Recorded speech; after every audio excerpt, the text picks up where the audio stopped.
Alright guys, so recently we learned about functions within Python and that you can provide parameters to them to make them accept data, right? What we can do is choose to make these parameters optional by giving them default values. That's a cool feature that you can do.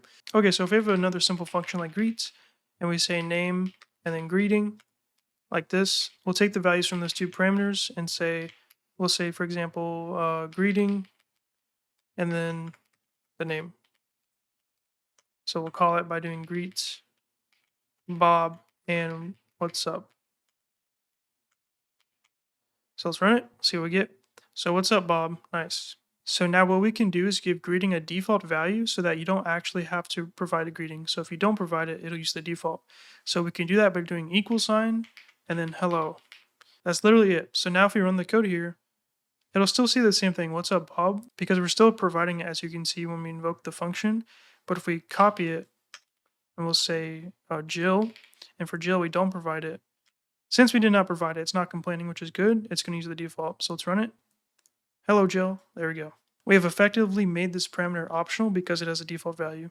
What's cool is that you can actually provide default values for multiple parameters. It doesn't have to just be one, of course. So we can define, create profile. We'll do name, age is equal to 18, city, unknown, whatever you want. You have to spell it correctly though. There we go. And then with that data, you'd obviously do something more complex, but for this simple episode, we're just going to print it. So we're going to say create profile. Let's just provide Alice. So since we only provided Alice, it's going to give her the age of 18 and the city of unknown. Let's run it.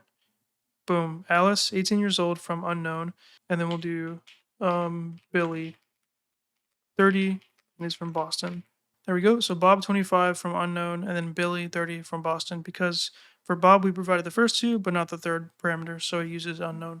Makes sense. I think it's pretty simple. Now, one requirement within Python is that if you give your parameters default values, these have to come after the ones that don't have default values. So for example, if we give name Billy and then remove age, this is not going to be valid. It says non-default argument follows default argument. So if we did want age to not have a default, it'd have to come at the beginning. So age, and then boom.